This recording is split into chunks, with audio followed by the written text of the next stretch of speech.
राधे राधे बंधुओं, आप सभी का YouTube चैनल संस्कार की बातों पर स्वागत है।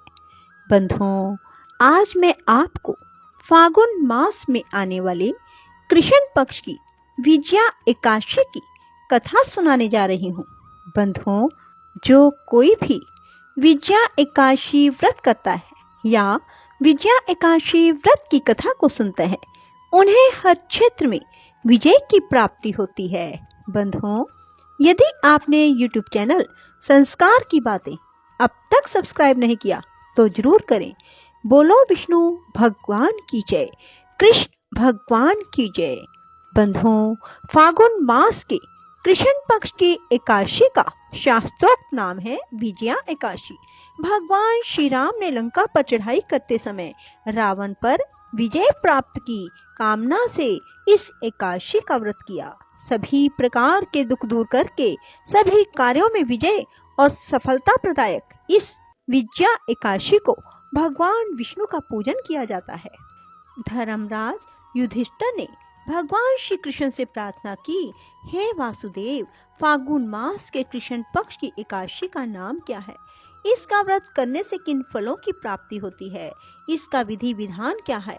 कृपया मुझे विस्तार पूर्वक बतलाइए। योगेश्वर भगवान श्री कृष्ण ने कहा, हे राजेंद्र, फागुन मास के कृष्ण पक्ष की इस सर्व सिद्धि प्रदायक एकादशी का नाम विजया है। इसका व्रत करने वाले मनुष्य को सभी कार्यों में विजय मिलती है। इस विजया एकादशी के महात्म के सुनने व पढ़ने मात्र से समस्त पाप नष्ट हो जाते हैं। एक प्राचीन कथा के अनुसार भगवान श्री कृष्ण ने आगे कहा, एक समय देव ऋषि नारद ने ब्रह्मा जी से यही प्रश्न किया था। तब ब्रह्मा जी ने नारद जी से कहा था, हे नारद, ध्यान पूर्वक सुनो।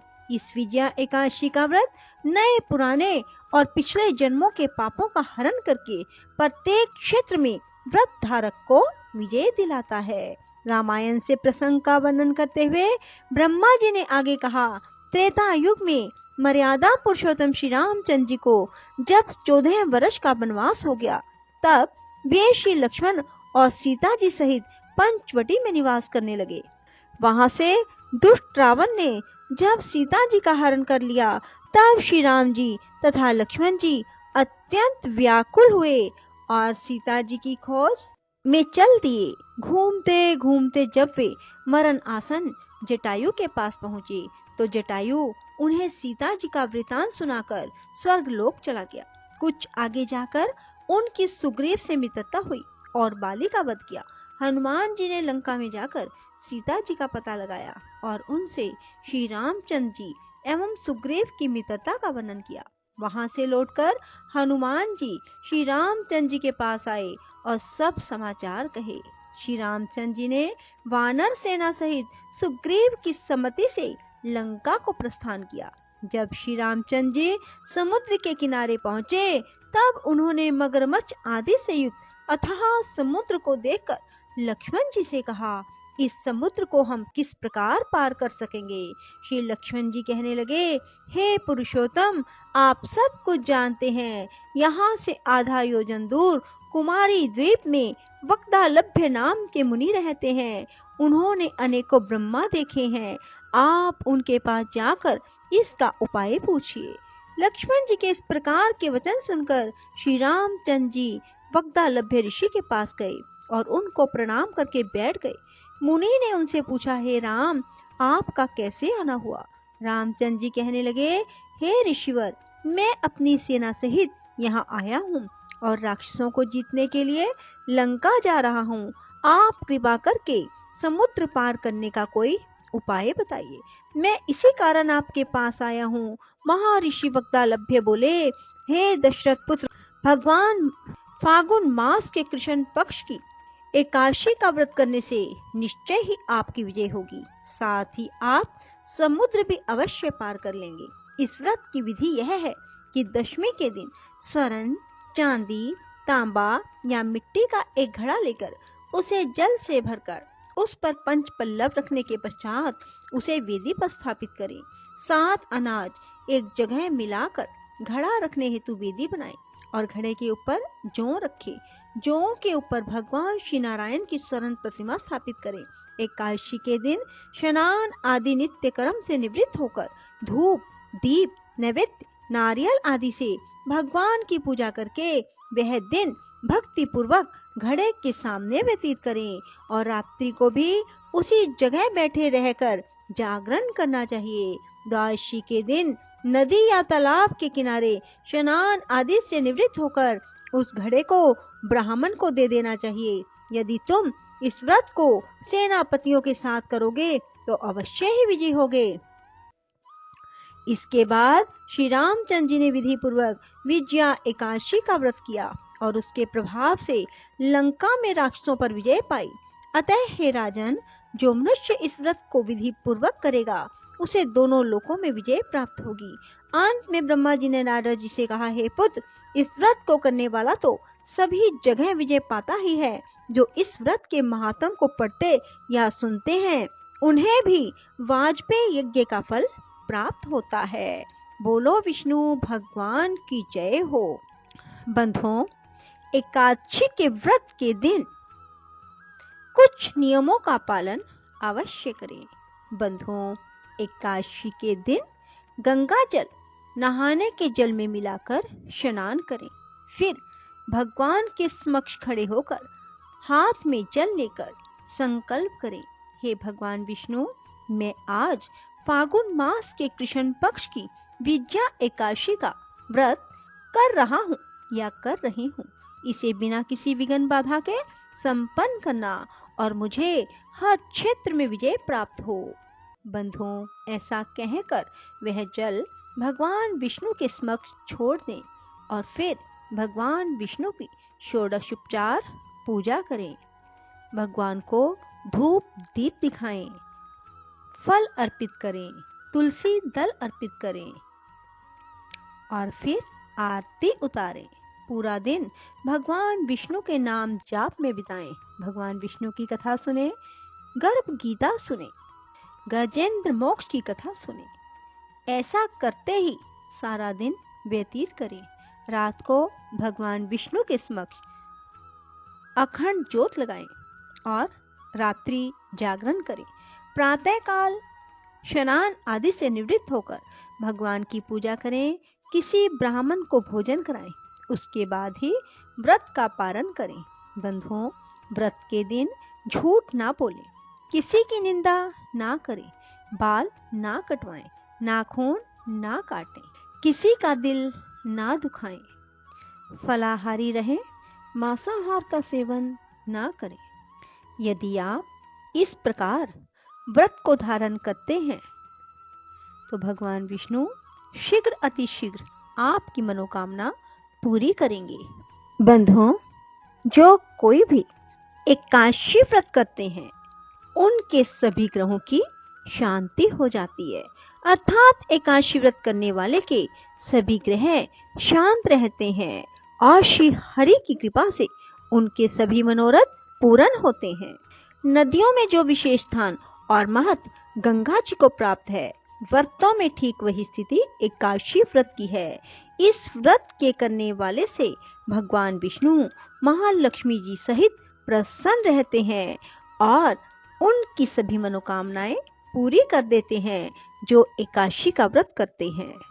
बंधुओं, एकादशी का व्रत धारण करने वाले को दशमी तिथि की शाम को खाना खाने के बाद मुंह को भली प्रकार से साफ कर लेना चाहिए, जिससे कोई अन्न कण दांतों में फंसा ना रह जाए। रात्रि को भूमि पर शयन करें। एकादशी को प्रातःकाल ब्रह्म मुहूर्त में उठकर नित्य कर्म और पूजा आराधना के बाद विशेष रूप से भगवान विष्णु की पूजा आराधना करें। जो व्यक्ति एकादशी को निराहार रहते हैं परंतु रात्रि भर जागरण नहीं करते, उनको आधा फल प्राप्त होता है, और जो व्यक्ति एकादशी को एक समय फलाहार करते हैं और जागरण नहीं करते, उनको मात्र 1/4 फल की प्राप्ति होती है। जबकि एकादशी को अनाज खाना तो भीषण पाप माना जाता है। बंधुओं, जो मनुष्य भी एकादशी का व्रत करते हैं उन्हें समस्त तीर्थों में स्नान करने के बराबर पुण्य की प्राप्ति होती है और जो रात्रि जागरण करते हैं उन्हें समस्त तीर्थों में स्नान करने के बराबर पुण्य की प्राप्ति होती है। बंधुओं, संसार में जितने भी तीर्थ हैं उन सब के स्नान दान आदि का फल एकादशी का व्रत करने से प्राप्त हो जाता है। सब कर्मों को त्याग कर भगवान की प्रसन्नता अर्थ एकादशी व्रत करें। जिसने एक बार भी एकादशी का व्रत किया है वह मोक्ष का अधिकारी हो जाता है। मन, कर्म, वचन तीनों प्रकार के पाप इस रात्रि को केवल जागरण करने मात्र से नष्ट हो जाते हैं। बंधुओं, जो मनुष्य भगवान की प्रसन्नता अर्थ एकादशी के दिन स्नान, दान, यज्ञ आदि करते हैं वे अक्षय पुण्य को प्राप्त होते हैं। बंधुओं, एकादशी व्रत करने मात्र से मनुष्य के बचपन, यौवन, वृद्ध अवस्था में किए हुए संपूर्ण पाप नष्ट हो जाते हैं। जो मनुष्य एकादशी का व्रत नहीं करते उनके सब पुण्य व्यर्थ हो जाते हैं। बंधुओं, जो मनुष्य भी कदम्ब के पुष्पों से भगवान विष्णु का पूजन करते हैं वे कभी यमराज के दर्शन नहीं करते। गुलाब के पुष्पों से भगवान का पूजन करने वाले को मुक्ति प्राप्त होती है। जो बकुल और अशोक के फूलों से भगवान का पूजन करते हैं वे सूर्य और चंद्रमा के रहने तक किसी प्रकार का शोक नहीं पाते। जो मनुष्य सफेद या लाल कनेर के फूलों से भगवान का पूजन करते हैं उन पर भगवान अत्यंत प्रसन्न रहते हैं और वे करोड़ों गौओं के दान का फल पाते हैं। जो दूब के अंकुरों से भगवान की पूजा करते हैं उन्हें 100 गुना फल प्राप्त होता है। जो शमी के पत्र से, चंपा के फूलों से भगवान का पूजन करते हैं वे मनुष्य फिर संसार में नहीं आते। जो मनुष्य केतकी पुष्प भगवान पर चढ़ाते हैं उनके करोड़ों जन्म के पाप नष्ट हो जाते हैं। पीले और लाल वर्ण के कमल पुष्पों से भगवान का पूजन करने वाले श्वेत द्वीप में निवास करते हैं। बंधुओं, भगवान विष्णु को एकादशी के दिन ये फूल अवश्य अर्पित करें। श्री कृष्ण गोविंद हरे मुरारी, हे नाथ नारायण वासुदेवा। श्री कृष्ण गोविंद हरे मुरारी, हे नाथ नारायण वासुदेवा। श्री कृष्ण गोविंद हरे मुरारी, हे नाथ नारायण वासुदेवा। श्री कृष्ण गोविंद हरे मुरारी, हे नाथ नारायण वासुदेवा। श्री कृष्ण गोविंद हरे मुरारी, हे नाथ नारायण वासुदेवा। श्री कृष्ण गोविंद हरे मुरारी, हे नाथ नारायण वासुदेवा। श्री कृष्ण गोविंद हरे मुरारी, हे नाथ नारायण वासुदेवा। श्री कृष्ण गोविंद हरे मुरारी, हे नाथ नारायण वासुदेवा। श्री कृष्ण गोविंद हरे मुरारी, हे नाथ नारायण वासुदेवा। श्री कृष्ण गोविंद हरे मुरारी, हे नाथ नारायण वासुदेवा। श्री कृष्ण गोविंद हरे मुरारी, हे नाथ नारायण वासुदेवा। श्री कृष्ण गोविंद हरे मुरारी, हे नाथ नारायण वासुदेवा। श्री कृष्ण गोविंद हरे मुरारी, हे नाथ नारायण वासुदेवा। श्री कृष्ण गोविंद हरे मुरारी, हे नाथ नारायण वासुदेवा। राधे राधे, जय श्री कृष्णा। बंधुओं, यदि आपको हमारी वीडियो पसंद आए तो इसे लाइक करने के साथ साथ शेयर करना ना भूलें। धन्यवाद।